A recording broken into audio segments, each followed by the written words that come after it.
Yo fui profesor supuestamente de medio tiempo, pero entonces aprendí que uno nunca es profesor de medio tiempo, que eso es un engaño, le pagan uno la mitad y uno solo trabaja en eso. Eso es increíble. Claro, Incluso usted en llega ese a la caso, casa a corregir, claro, a lo que sea.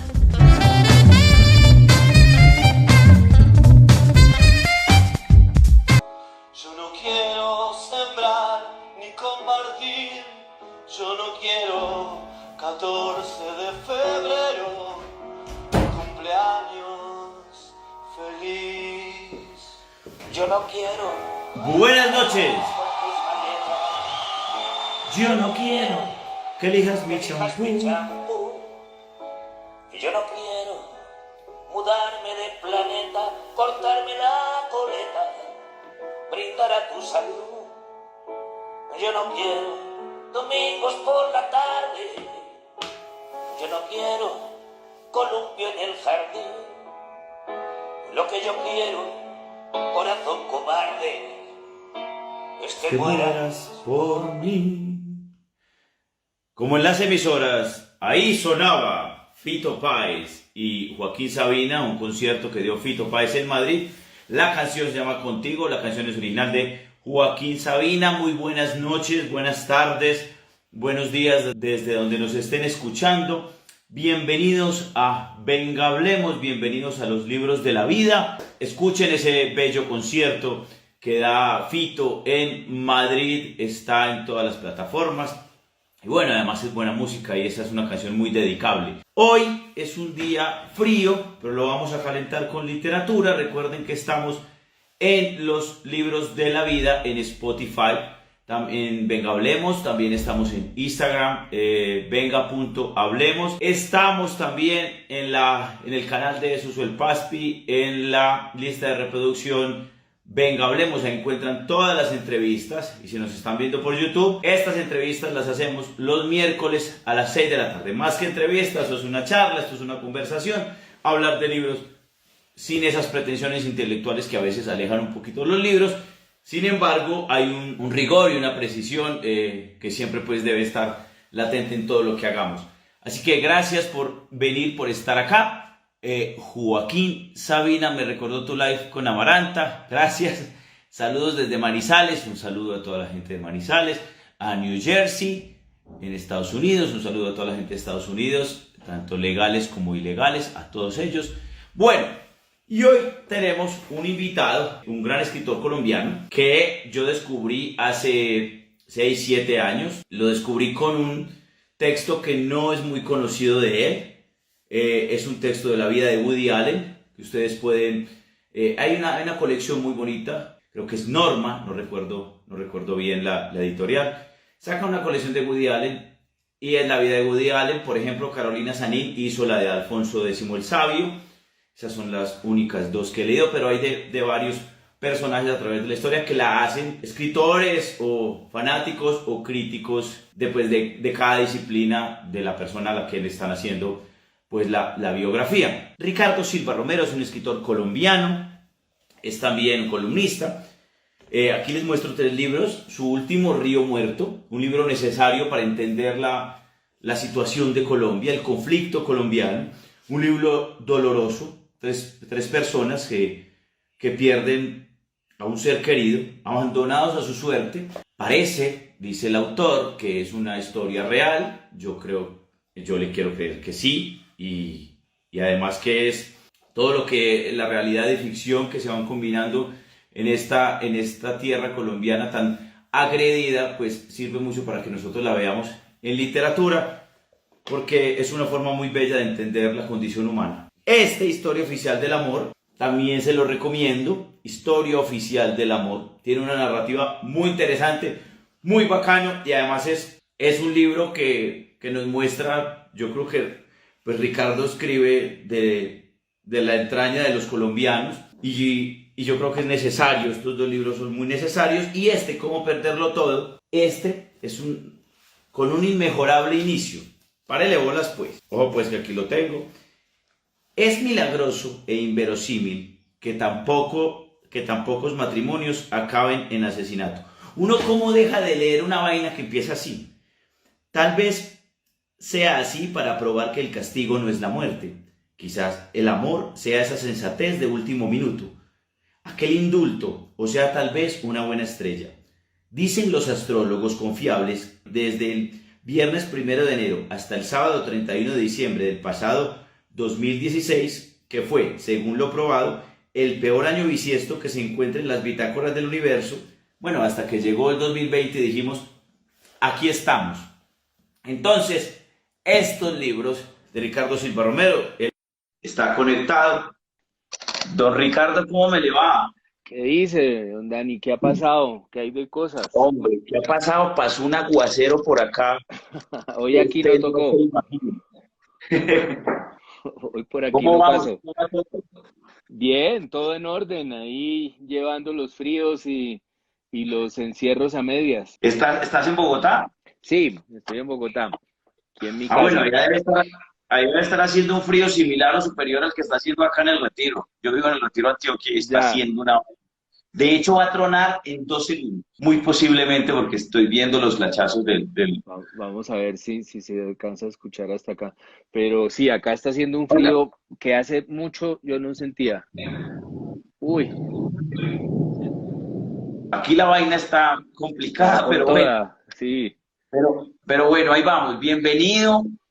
No tenía el gusto de conocerte ni de saludarte nunca antes, pero para mí todos los escritores hermanos son amigos míos, así ellos no sepan. Quiero decirte que muchas gracias por tus libros. Me leí hace poco Río Muerto, que me gustó mucho. Qué Me alegría, pareció vi que lo comentaste, sí. un relato pues muy desgarrador y yo creo que necesario para entender mucho más el conflicto colombiano que es tan complejo y tan particular en sus historias. Sí, claro, no es una historia, te estaba oyendo ahora y es de verdad una historia real, sino que la petición de quien me la contó fue justamente que la volviera una novela. Entonces ahí está la combinación con la ficción de la que estabas hablando, justamente, que creo que además hace más comprensible la situación, las dimensiones de la situación. En una novela uno puede poner a caminar un fantasma y así hacernos pensar que estamos llenos de fantasmas en este país. Sí, claro, es yo lo sentí un poquito también como un Rulfo que hablan con los fantasmas, que los fantasmas van, le piden cosas a los que están vivos. Además que también siento yo que como decías vos, pues estamos llenos de fantasmas. Debe ser muy angustiante si es real que existe un fantasma, pues ver lo que está pasando con sus familias y cómo quedan, dónde las dejan al garete, las dejan a su suerte. Debe ser muy doloroso para nuestros muertos, igual que para nuestros vivos. Yo creo que es muy difícil probarlo, pero creo que es bueno pensar así. Es bueno pensar que los muertos sí se están dando cuenta de este desmadre, porque me parece que es una manera de evitarlo, imaginárselo, con tanta gente en Colombia que ha creído en lo invisible y en la religión y en Dios y en todas estas cosas, deberíamos creer que estos muertos andan por ahí reclamando su derecho a ser contados. Sí, su derecho a la justicia, su derecho a que los encuentren también, porque tenemos muchos que no saben el asunto de volver a la tierra. Exacto. En la India y en las culturas pues, más avanzadas, diremos que nosotros, es un dolor inmenso no ser enterrado en su propia tierra, con su gente, con ese rito que es tan necesario para los que estamos vivos, pero también para los que estamos muertos. Yo también estoy de acuerdo que somos más, vamos más allá que el simple hecho de existir en estos cuerpos, pues realmente tan feos de algunos de nosotros.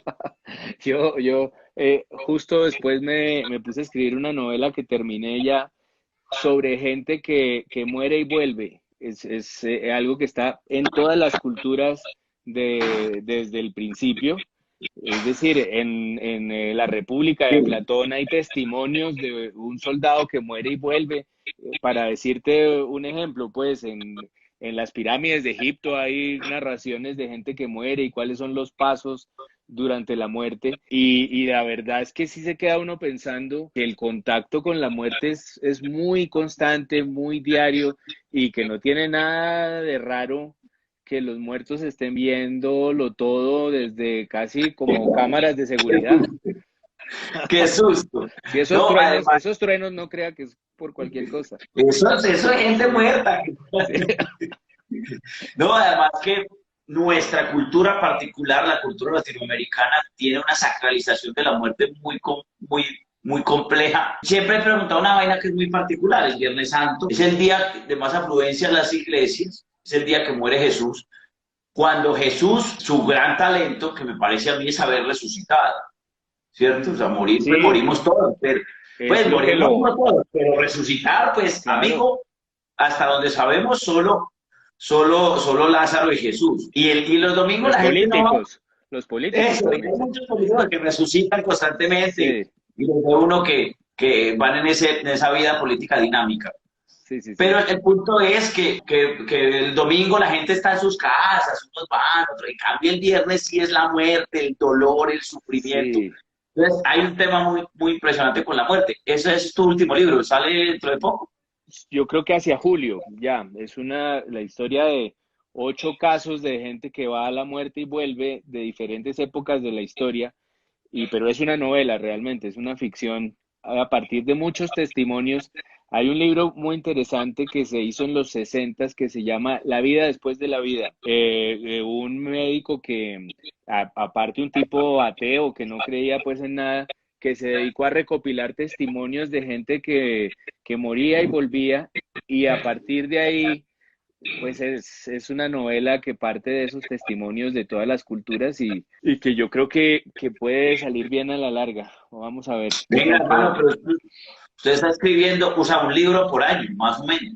más o menos, sí, es que no hago más. Bueno, realmente tengo hijos y tengo esposa, pero, pero cuando estoy trabajando en los libros o en la columna del periódico. Realmente estoy dedicado a eso. Pues Bueno, ahí, entonces, increíble si ah, no lo sacara. Adelante. sí, sí.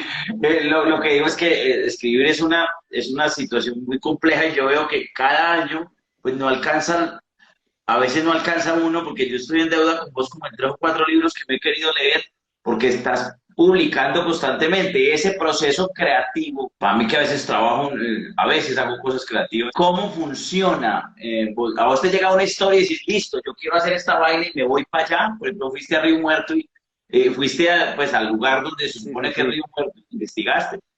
Depende. Hay novelas que han sido así. Por ejemplo, la primera que se me ocurre es Autogol, que es una novela sobre el asesinato de Andrés Escobar.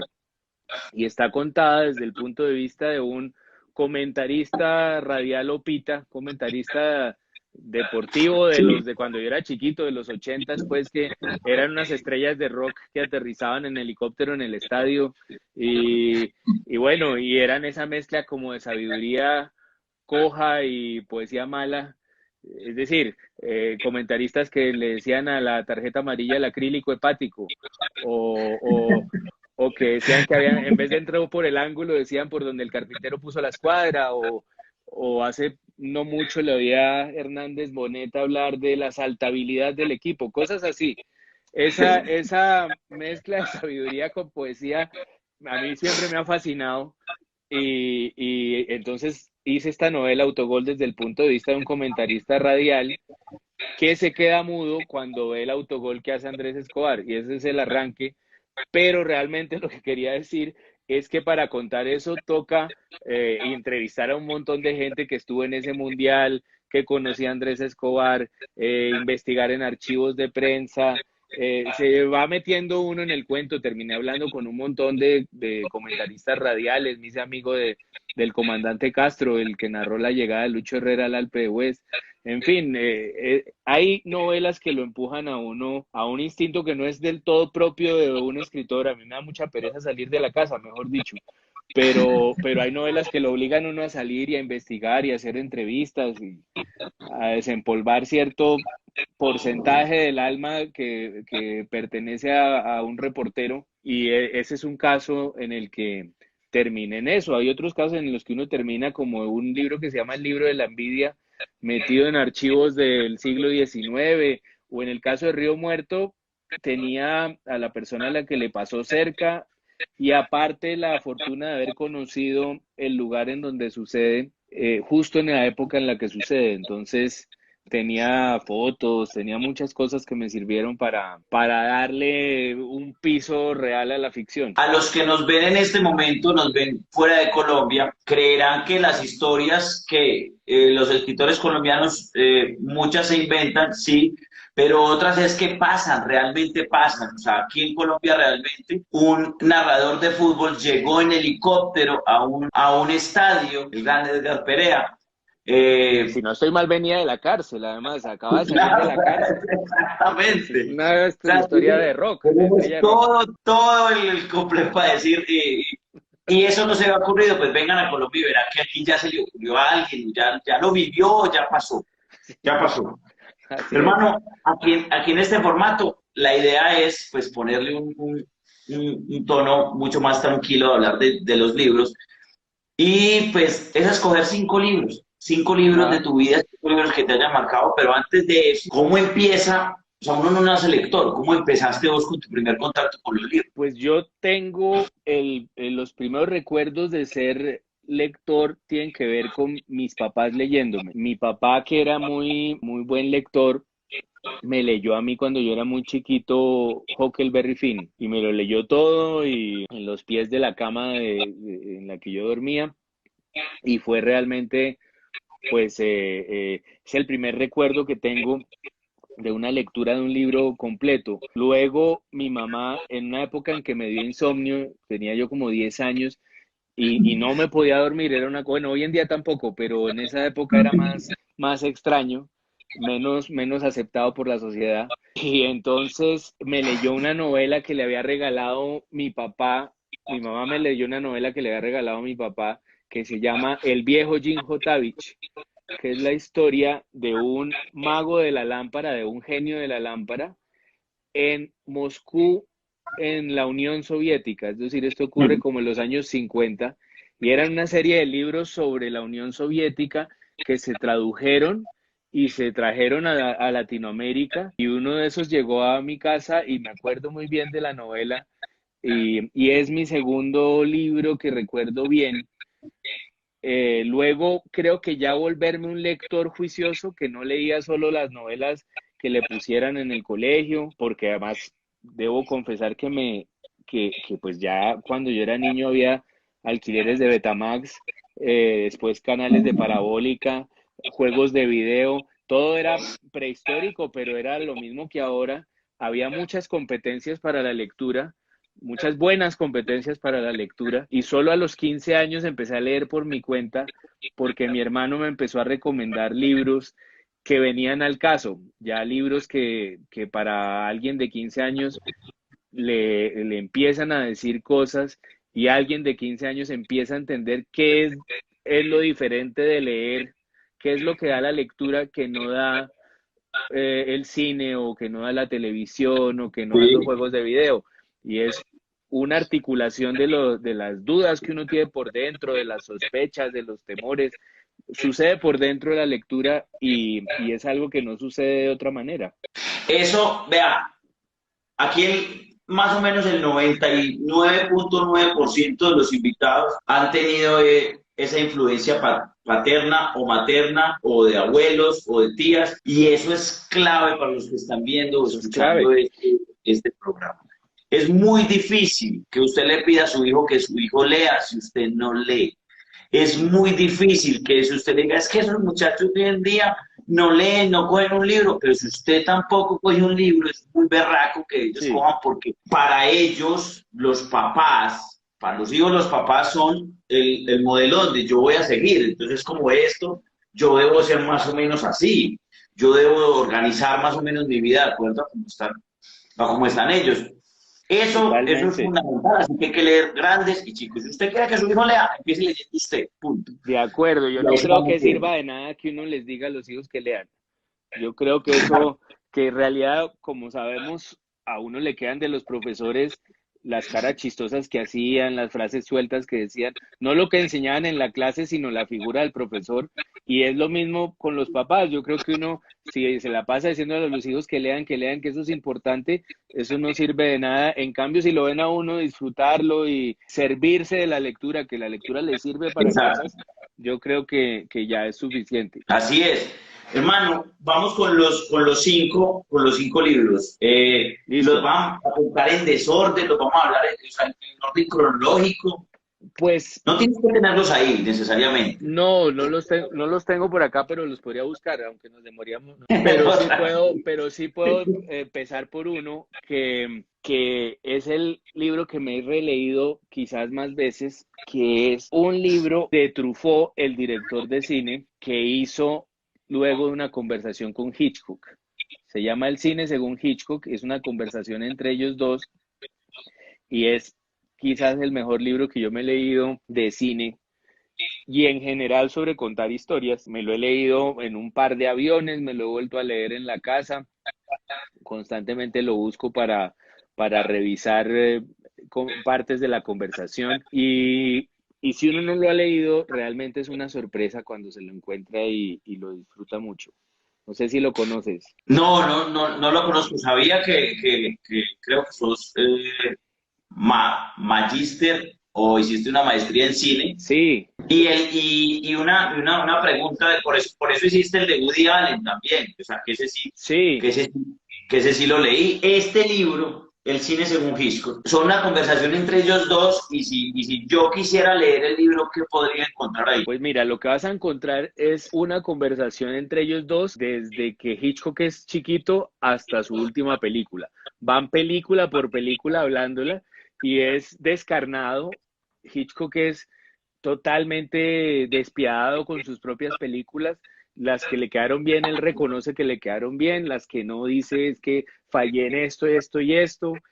Tienen un humor increíble los dos. Hitchcock tenía un humor pues frío, de inglés gordito y distante, que era fantástico y negro, y entonces se burla de todo el mundo, acaba con los actores. Es un tipo, es una conversación genial, y sobre todo para alguien que quiera contar historias hay muchas claves de qué no se debe hacer y de qué se debe hacer. Es una clase sobre la ficción y sobre la narración que vale mucho la pena, pero al tiempo tiene mucho chisme, es decir, como pasa con las novelas, que a uno Sí. le cuentan una trama y al mismo tiempo le van metiendo por debajo un montón de cosas.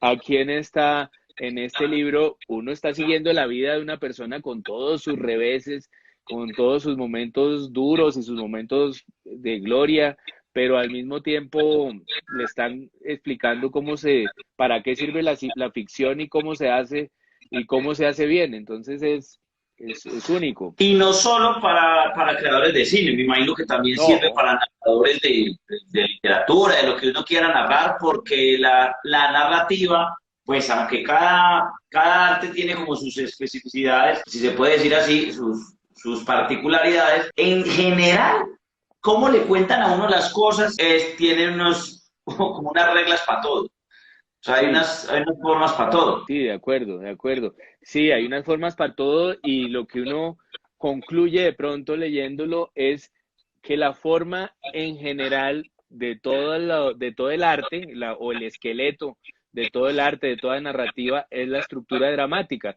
que es, si uno se acuerda, igual se lo cuentan en el kinder. Y es cuando le explican que todo tiene un principio, un medio y un fin. Es eso lo que uno aprende cuando estudia guiones, cuando estudia la estructura de guiones, cuando estudia la estructura teatral, es que en el fondo todo el arte tiene esa estructura de un principio, un medio y fin, incluso las artes que no son temporales, incluso las esculturas, incluso las pinturas, incluso la arquitectura, está captando un momento de esa estructura dramática. Entonces, pues sí vale la pena para cualquiera que quiera dedicarse a eso e incluso para el que quiera dedicarse a leer.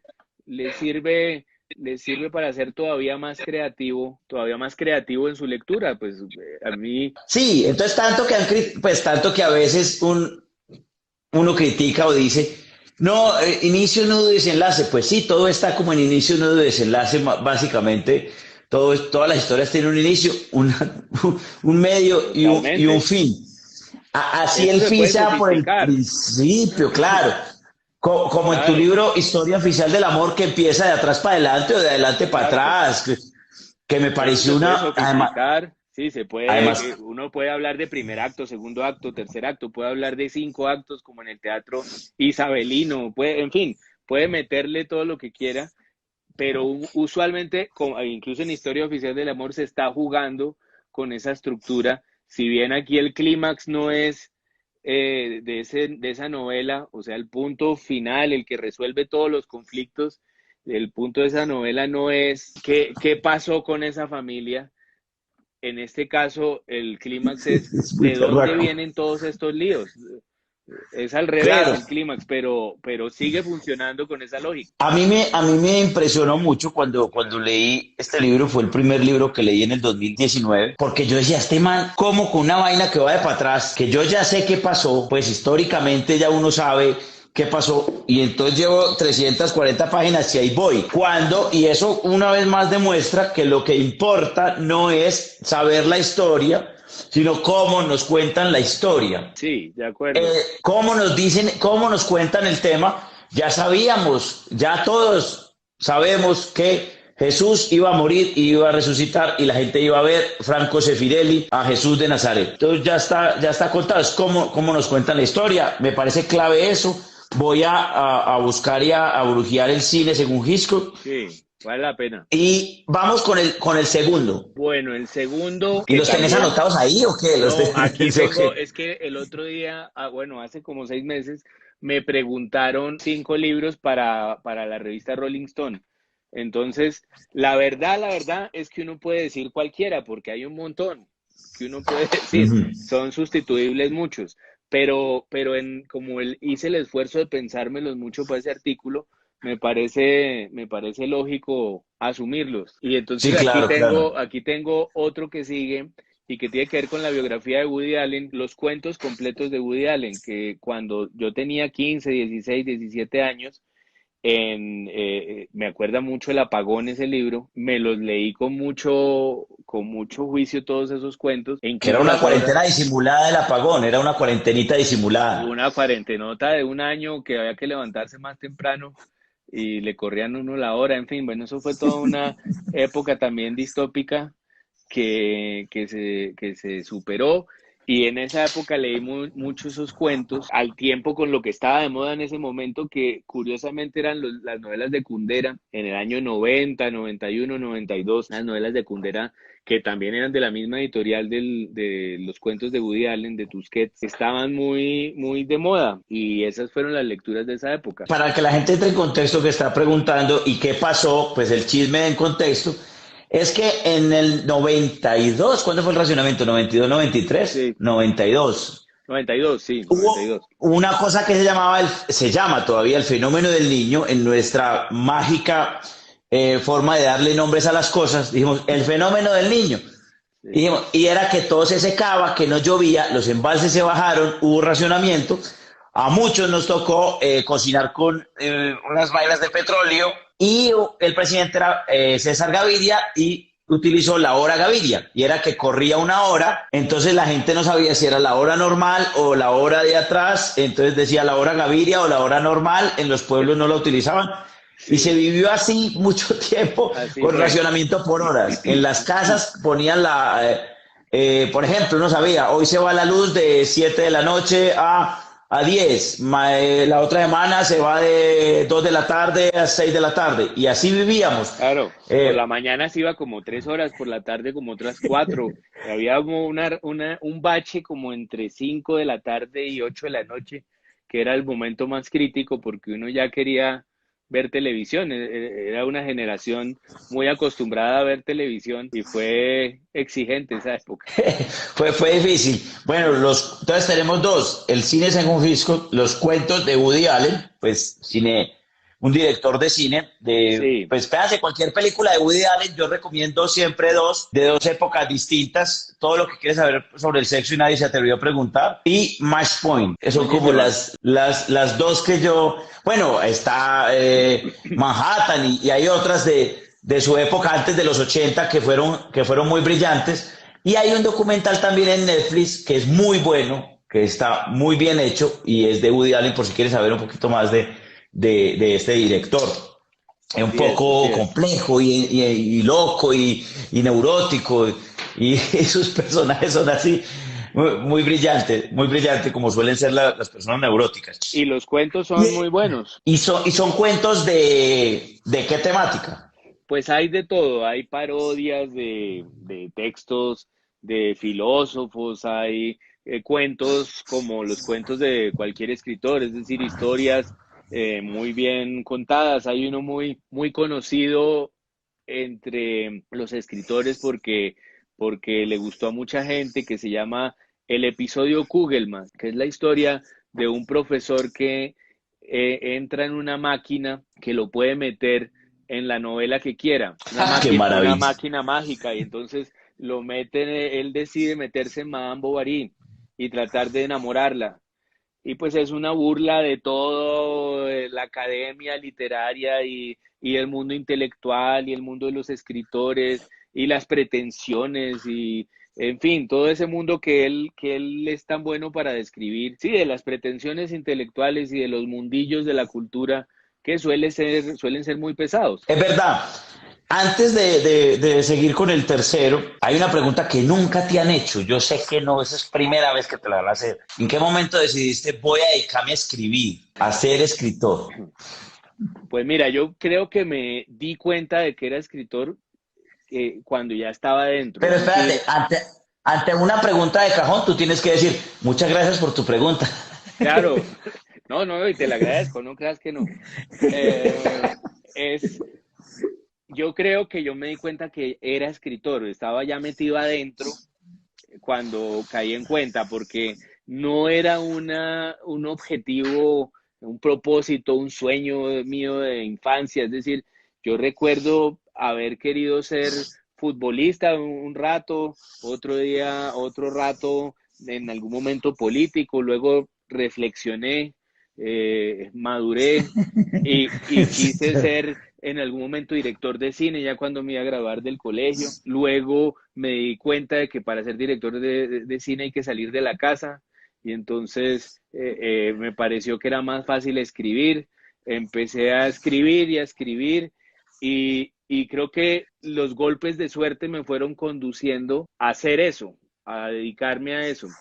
Es decir, di con profesores a los que les gustaba lo que hacía, luego con editoriales que les parecía bueno. En cierto momento, ya a los 30 años por ahí, me di cuenta de que ya no podía ser futbolista, porque a los 30 eso, pues, es más complicado ya entrar, ya no lo dejan ahí, hay una discriminación ahí para la gente de edad. Realmente te demoraste en descubrir que no ibas a ser futbolista. Hay gente que lo descubre a los 20, 22. Hay gente que Tenías sí, esperanzas hasta los 30. Dijiste a los 30 creía ¿qué mucho en días mí ves? como futbolista. Decía, bueno, no, algún momento lo puedo hacer.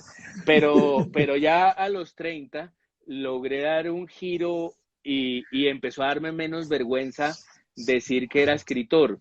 Quiero decir que cuando iba al aeropuerto y le hacían a uno llenar el formulario de, bueno, ¿usted a qué se dedica? Yo decía o que era periodista o que era profesor, que eran las otras cosas que hacía. Daba clases de literatura o trabajaba en la revista Semana, que trabajé muchos años. Era el crítico de cine, fui durante mucho tiempo. Eh, y, y entonces prefería decir eso porque sentía que cuando uno dice que es escritor, o cuando sentía eso antes, estaba diciendo que necesariamente era inteligente. Sí, Era claro. como estárselas dando de algo, como es que yo soy escritor, o como, es que era como decir es que yo soy filósofo. Sentía como que el título era presumido, el mismo título. Luego, a los 30 años ya me di cuenta que uno puede ser un escritor malo, por ejemplo, que no necesariamente estaba diciendo que era bueno. Uno puede ser un escritor y ya los demás lo cargan con el adjetivo que quiera. Y ese clic fue importante porque ya me di cuenta que era escritor y que no tenía nada de malo. Que no tenía nada de malo y que de vez en cuando podías jugar fútbol y que es mejor Sí, disfrutar el fútbol desde casa porque uno puede insultar a los exacto, jugadores y al árbitro exacto, y no se meten exacto. con uno y eso Era siempre es mejor, mucho. no había que levantarse tan temprano. Sí, claro, no, y no hay que responder preguntas en cada partido y tener las mismas Sí, respuestas de siempre y sí, logramos los 3 exacto. puntos, hicimos lo que dijo el profe. En fin, Sí, sí, eso sí. es más Que divertido. uno se pone a pensar y son las respuestas siempre muy sabias, como las de los ciclistas, Sí. como se hizo todo lo que se pudo, mañana será otro día. Es lo mismo que puede decir uno de su propio trabajo. Es que, qué más puede decir un futbolista? Se hizo todo lo Sí, que se pudo. se trató. Sí, El cuarto, el tercero, vamos para el tercero.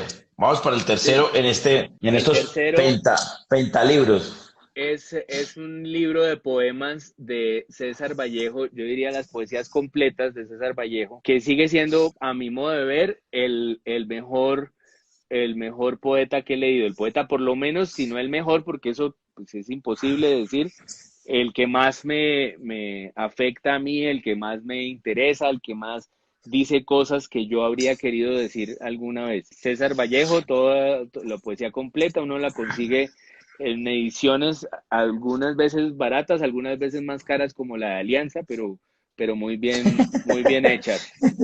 Oh, compartes eso con Daniel. Con Daniel Samper. Además, sí, además Sí.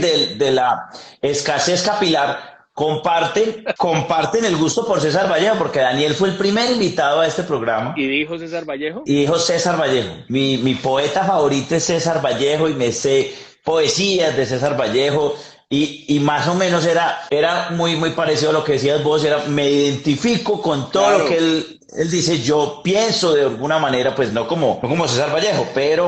pero sí me identifico con los que él escribe. Hay que decir una Eh, cosa y es que, pues nosotros yo lo conozco a él desde los 5 años, ¿A César Vallejo o a Daniel? a los dos, pero a Daniel más estaba vivo. Y entonces lo conozco de toda la vida, es mi amigo pues de toda la vida y a los 15 años justamente estuvimos en el mismo taller de letras, en el mismo colegio y estuvimos juntos mucho tiempo en ese curso de un profesor que era muy buen lector de César Vallejo y nos lo enseñó muy bien. Yo creo que es salido de ahí que nos gustó al mismo tiempo y en una época de la vida en la que a uno se le quedan las cosas muy adentro. Busquen este libro. Esto es una antología de César Vallejo. Esta es una edición asequible para la gente. Es barata y es buena. Tiene uno de los buenos poemas. La encuentran, es de la Biblioteca Nacional, Grandes Clásicos de la Literatura. Si yo lo tenía por La acá, pero encuentran no lo veo. en las librerías que son de usados o libros leídos, como se dice en el argot literario de los libreros y todo. César Vallejo me pareció bien particular, pues cuando lo dijiste me pareció bien particular que Daniel Sí, también tenía ese gusto. Pues mire, una vez más un profesor bueno hace totalmente. que los alumnos le vayan por la senda de las buenas rimas y los adjetivos. Así es. Este es un gran profesor que tuvimos y que tenemos porque está vivo y sigue siendo amigo nuestro y sigue siendo pues la persona que nos explicó qué era la literatura y para qué servía y cómo se construía. Pues es este profesor que se llama Pompilio Iriarte y que tiene incluso un seudónimo porque es sonetista, escribe sonetos y escribe con el nombre de Ángel Marcel. Por ahí uno puede consultar su página y leer sus libros que están en su página, angelmarcel.com, debe Ángel ser. Marcel Pompilio Iriarte. Sí, Además que tiene un nombre particular y un apellido rimbombante, esos apellidos de novela, sí, Los Ricos, y me gusta. parece un personaje. Exacto, parece un personaje. O sea, uno se encuentra en la vida con personas que son personas y a la vez son personajes que uno dice, Exactamente. este puede estar en un libro perfectamente, en una película, en una Así es. historia, así que hay que leer a César Vallejo. Y otra pregunta, hablando de profesor, vos fuiste profesor, ¿por qué te saliste de la docencia? Yo fui profesor supuestamente de medio tiempo, pero entonces aprendí que uno nunca es profesor de medio tiempo, que eso es un engaño, le pagan uno la mitad y uno solo trabaja en eso. Eso es increíble. Claro, Incluso usted si es llega de a la casa cátedra. a corregir, Pues claro, a lo que sea. eso es una bobada. Uno termina, así sea de cátedra, solo pensando en eso, consumido por eso. Yo tengo una personalidad que termina pues involucrándose con sus alumnos en el mejor La sentido. vida Quiero del decir, alumno. Sí, sí, sí, claro. sí, Tienes amigo. problemas, hay que Sí, ayudarle. exacto, exacto. Termino mejor amigo y terminan viviendo prácticamente en mi casa y comiendo acá y todo. Y entonces era muy exigente emocionalmente y era tiempo completo, era una trampa. Y entonces una vez empecé a trabajar en los medios, a escribir en Semana y en las revistas de Semana, pues empezó a ser difícil estar en ambos lugares y terminé yéndome por el trabajo en los medios que me permitía pagarme el tiempo para escribir las novelas, que era lo que cada vez se me ocurría más. Ese fue el orden de la Ah, cosa. gracias a eso, uno de los profesores que yo tuve en la universidad, no voy a decir el nombre porque después se lo van a gozar o bueno, puede traerle problemas porque él decía, todos ganaron. Bueno, vamos a empezar la materia y todo el mundo ganó. Porque yo no voy a pasarme la vida, yo tengo mucho que leer, entonces yo no me voy a pasar la vida calificando las vainas de ustedes mal escritas, nada, la vamos a calificar aquí. Aquí vamos a evaluar todo eso, aquí. Sí, Pero todos ganamos, no nos preocupemos, que 5, que profe, que asúmame la nota, que baje, nada, eso no me preocupa. Vamos a calificar todos aquí, todos calificamos y vamos a conversar. Cogía un tinto y decía, ¿usted qué piensa de ese tema? Hable bien, escríbame ya algo de eso y pásemelo ya. Y lea, eso era. Porque él decía que no tenía tiempo para trabajar exactamente lo mismo que decís vos. Eso claro. llego a la casa y a seguir pensando en Sí, ustedes. Y no. Y eso no funciona, no funciona. eso se sufre mucho. Yo lo sufría mucho, me gustaba mucho, me metía mucho en el cuento. De hecho, empezamos a dar las clases al tiempo con Daniel juntos Que y también se preparamos, salió. sí, preparamos juntos el curso. Cada uno pues le dio sus énfasis de lo que más le gustaba, pero estábamos muy metidos. Él era un gran profesor además que inspiraba a los alumnos y todo lo querían. Yo creo que hasta hoy debe tener que ver con ellos. Pero sí era muy exigente, daba muy duro separarse. No, era más fácil Ca- escribir en los medios. Cada semestre, chao, no, y entonces nos seguimos viendo, no, qué Sí, va.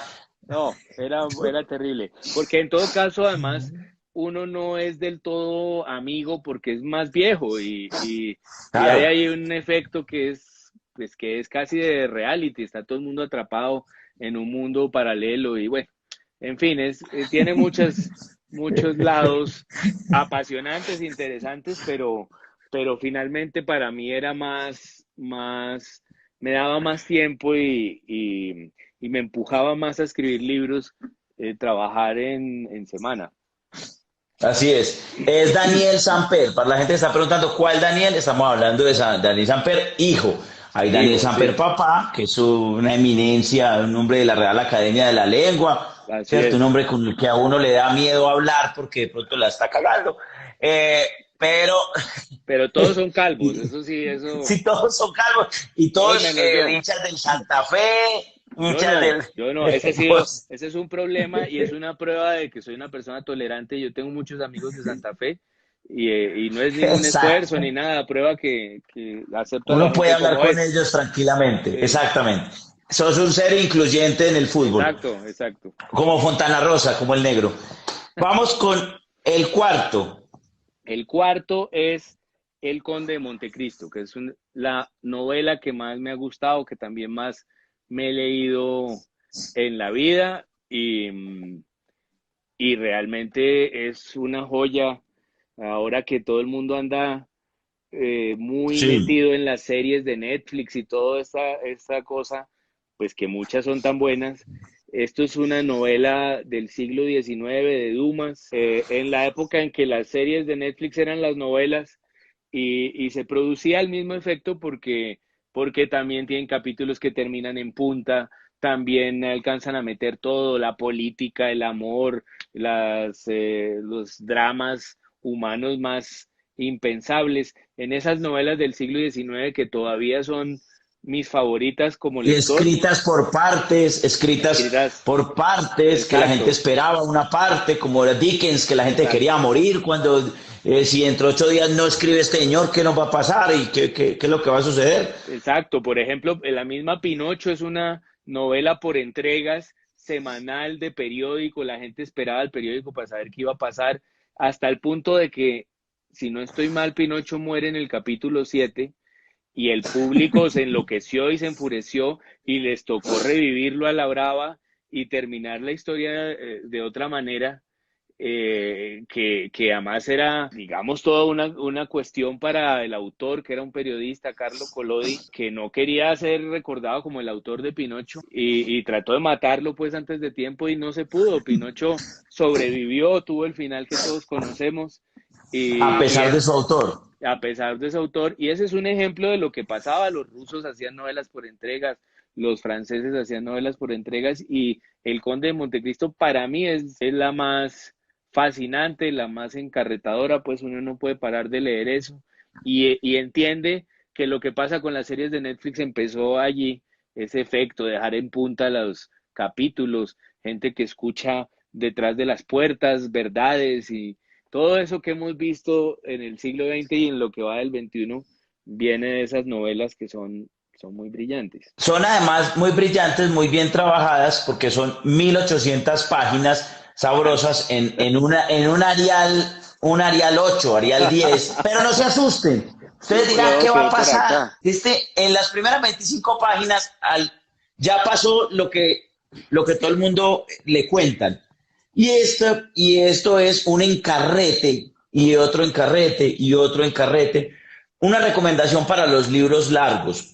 Y aquí cito al barrendero de Momo. Momo es una novela de Michael Ende, y entonces Momo le Buenísima. pregunta, sí, claro, los hombres grises nos están quitando el tiempo. Un día le pregunta Momo al barrendero que si él no se cansa de barrer toda esa autopista que él tiene, entonces él dice, es que yo no miro toda la autopista para barrer, yo barro un poquito, descanso, miro y sigo, barro un poquito, descanso y sigo. De un momento a otro ya he tenido barrida la autopista. Así que cuando usted se vaya a leer un libro largo, no se piense que es yo a qué horas me voy a leer 1800 páginas, no. Arranque hoy y se lee 5 y mañana se lee otras 5, porque es que no hay afán, no tenemos que leernos todo en la vida, no hay afán. Si la literatura tiene algo es un asunto de Sí, exacto. paremos, que no hay afán. Así que Totalmente. ese es un gran libro, aquí lo han recomendado de Don Alexander. A mí de los franceses, yo prefiero los Miserables, pero junto con, ¿cuál es el otro de Dumas? El famoso, El hay otro de dos. Dumas está Los Tres Mosqueteros, está La Reina Eso, los Tres Margot. Mosqueteros. Sí, Prefiero los Tres Mosqueteros, la segunda parte, ahí sí pasa como en el cine, es mejor que la primera, siendo la primera muy buena, la es segunda excelente, parte claro. 20 años después. 20 años después se llama. Y son libros fáciles de conseguir y que vamos a la fija. Y si después no le gustan, pues los pone por ahí para decorar, para decir que usted leyó a Alexander Dumas y no Sí, pasa nada. claro, eso no pasa nada. Sí, estoy No de pasa acuerdo. nada. Y vamos con el último, hermano. Bueno, el último realmente era Alicia en el País de las Maravillas, el libro de Lewis Carroll, pero en el Carol. artículo de Rolling Stone, que salió antes de la muerte de Kino, a mí me entró como un arrebato y dije, no, lo justo es meter un libro de Kino, pero esto fue antes de la muerte, es decir, no fue oportunismo, Ok. porque de verdad traté de ser lo más honesto con los libros que han sido muy importantes para mí. No estoy diciendo el mejor libro del mundo, Sí. los que pienso que debe la gente leer. Estoy hablando de los que para mí fueron muy importantes. Y para mí, a mí me costó mucho tiempo, mucho trabajo volverme un lector. Como decía antes, me volví un lector a los 15 años, cuando ya entendí para qué me servía, qué era lo que hacía por mí leer, pero antes era muy buen lector de humor. Me dedicaba a leer cómics, cosas en chiste. De hecho, los libros de Daniel Samper Pisano, los cuentos de Woody Allen, las tiras cómicas de Olafo, de todo lo que pasara por ese lado, Snoopy, todo eso para mí era muy importante. Y Kino era quizás, y creo que sigue siendo de lo mejor que yo he visto en los libros. Es muy difícil dar con algo tan inteligente, tan tierno, tan novedoso, tan extraño al mismo tiempo en un Tan libro, atemporal. tan atemporal, tan lúcido. El tipo describe pues lo que estamos viviendo en este momento desde hace 60 años lo hacía y además es muy bello, los dibujos son preciosos, son muy bien hechos y tendría que decir que hay uno en especial que me gusta mucho que se Sí. llama Gente en su sitio, era uno de los que más leía y entonces podría irme por Alicia como podría irme por Kino porque ambos tienen un significado personal muy fuerte. ¿Cuál es el significado de Alicia? Alicia lo relaciono mucho con mi papá también, como Huckleberry Finn en un momento dado, ahora que hablé. Era un libro que él entendía muy bien y se lo explicaba a uno porque él era físico, era profesor de física Sí. y le veía la gracia a unas cosas que uno no entendía de ninguna manera. Obviamente también es un libro de humor, también es un libro de política y si uno no quiere meterse en Honduras, pues es un viaje muy divertido. Lo que le va pasando a Alicia, los encuentros que van teniendo, pues son muy graciosos. Lo compararía de alguna manera con otro que me gusta mucho, que es Los viajes de Gulliver, que también tiene Ah, eso mucho es una humor, delicia. también está acabando con todo a su paso en todas las páginas, también es una sátira brutal ¿Qué y tal esa última isla que son lo de los caballos que nos tratan a nosotros de Yahoo, que los caballos son son los que están civilizados y nos tratan a nosotros súper mal. es Él genial, es muy famoso porque es gigante y llega a de los claro, liliputienses, pero las otras islas son también brillantes y muy brillantes, entretenidas. brillantes, sin duda, estoy de acuerdo, también podría ser el quinto, es decir, el humor sería el capítulo allí, Quinto. el capítulo quinto, pero si tenemos que escoger uno, vámonos con Kino, con Gente en su sitio, que es uno de los más divertidos de él, y dejamos en la banca muy honrosamente a Gulliver y a Alicia en el País de las Maravillas. Claro, y eso es como una banca del Real Madrid, eso es como Totalmente, una banca de salga usted y entre totalmente. uno y Sí, sale uno bueno y entra otro mejor, como dice mi mamá eso. cuando ve sus partidos. Y una manera pues podemos escoger muchos más. Hay muchos libros que a veces a uno, cuando le dicen cinco, uno dice otros, pero estos son los que casi siempre vienen primero a la cabeza. Entonces voy a hacer una recapitulación aquí. El Listo. cine según Hitchcock, Sí, cuentos completos de Woody Allen, poemas de César Vallejo, El Conde de Montecristo de don Alexander Dumas y tenemos a Gente en su sitio de Quino. ¿Qué estás leyendo totalmente. ahora? Ahora me estoy leyendo, porque yo no sé por qué me obsesioné con un director de cine que se llama Mike Nichols, que es el director del Graduado. Y me estoy leyendo una biografía de él, de un tipo que si no estoy mal se llama Mark Singer. Y es un tipo realmente fascinante porque era un cómico de stand-up, Mike Nichols, muy famoso de un Sí. dúo, Nichols y May.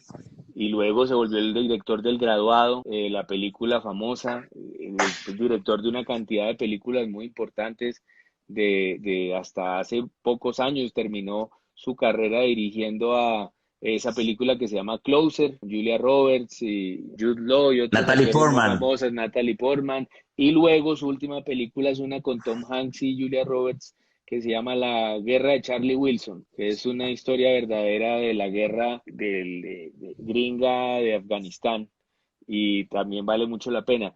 Y me estoy leyendo la biografía de él porque últimamente me ha gustado mucho leer biografías de artistas en general, porque supongo que todo el tiempo le están diciendo a uno que, pues que toda esa gente ha atravesado unos reveses y unos momentos muy duros y han Claro. tenido momentos creativos muy importantes y bajones. Es un ejemplo para alguien que quiera dedicarse a esas cosas. Y yo sé que lo has pensado, porque esta pregunta es la que dicen, ¿has pensado hacer películas? No te lo voy a preguntar. ¿Vas a hacer alguna película? ¿Tienes algún guión por ahí? Pues mira, yo escribí Porque sé que eso. teatro sí he Sí, visto obras y está una que se llama Domingo, creo que la escribiste tú. la escribí yo. Escribí yo, Exacto. la dirigió Miguel Vila, salió me parece que muy bien y fue rico de hacer. Y cine. Pues yo tengo en general ideas para novelas. A pesar de que fui comentarista de cine, estudié guión, no es lo que se me ocurre primero, ni es mi instinto escribir guiones, sino novelas. Se me ocurren es eso, lo que anoto en papelitos es para novelas. Y sin embargo, cuando me han pedido que piense algún guión, pues me pongo en el trabajo porque estudié eso, lo puedo hacer. Se me pueden ocurrir personajes a los que les pasen cosas, eso lo puedo hacer. No es mi instinto, ni es mi primera opción nunca, pero la historia de Domingo se me ocurrió de golpe, la escribí, funcionó. He escrito guiones con un amigo del colegio que es un amigo actor que se llama Carlos Manuel Vesga. Hemos hecho un par de guiones que Sí. se la han pasado de director en director, de mano en mano. Cada tanto aparece un director que ya la va a hacer y nunca la hace. Luego me he enterado, pues porque no pertenezco a ese mundo y vivo muy tranquilo en el mío, digamos, en el de los libros.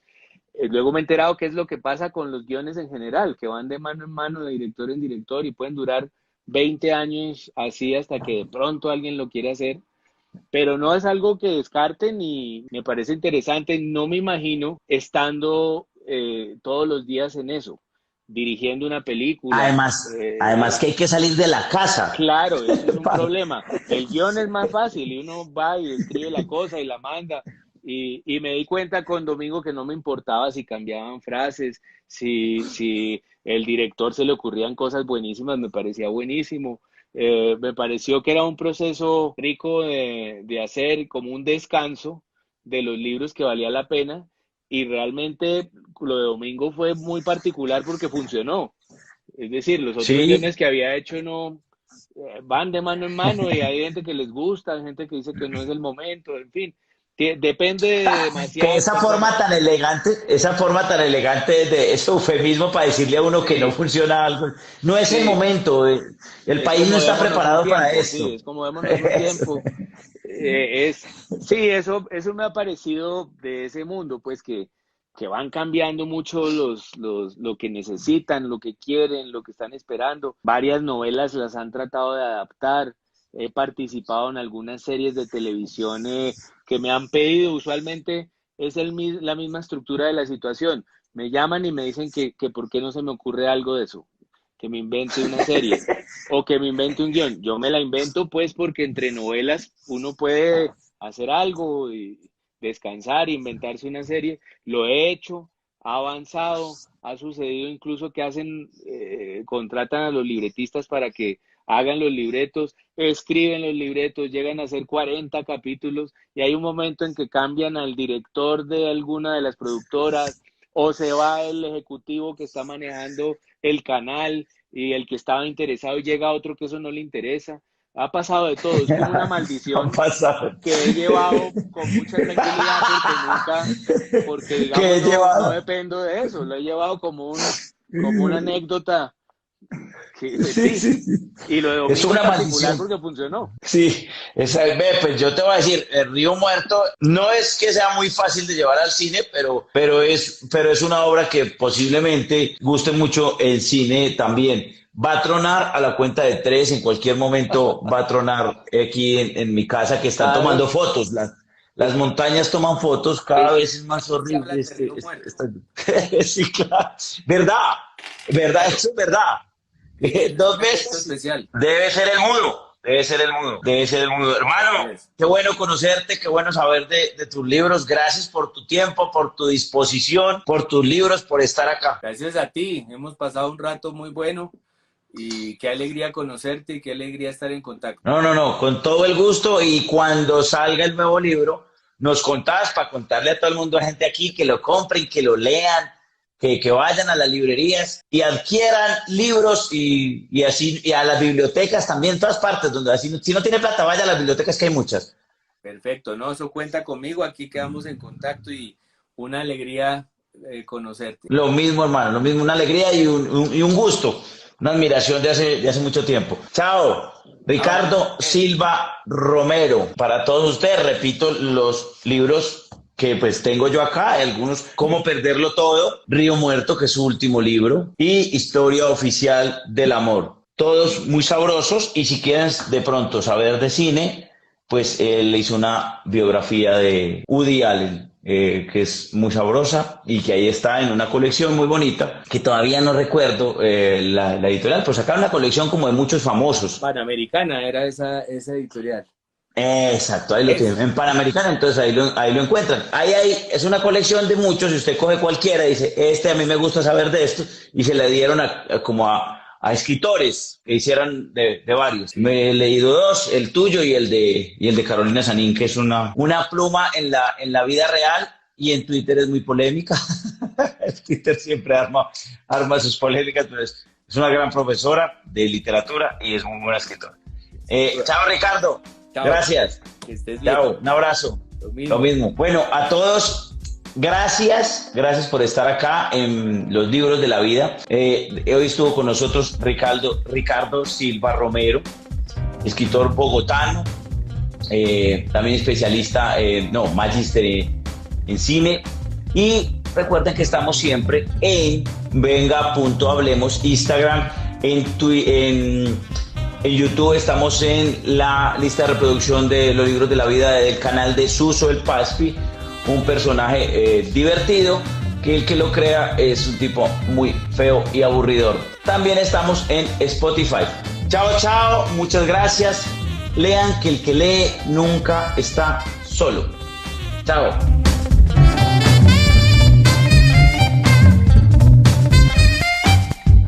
Dale me gusta a este video, suscríbete al canal y cuéntanos de qué quieres que hablemos.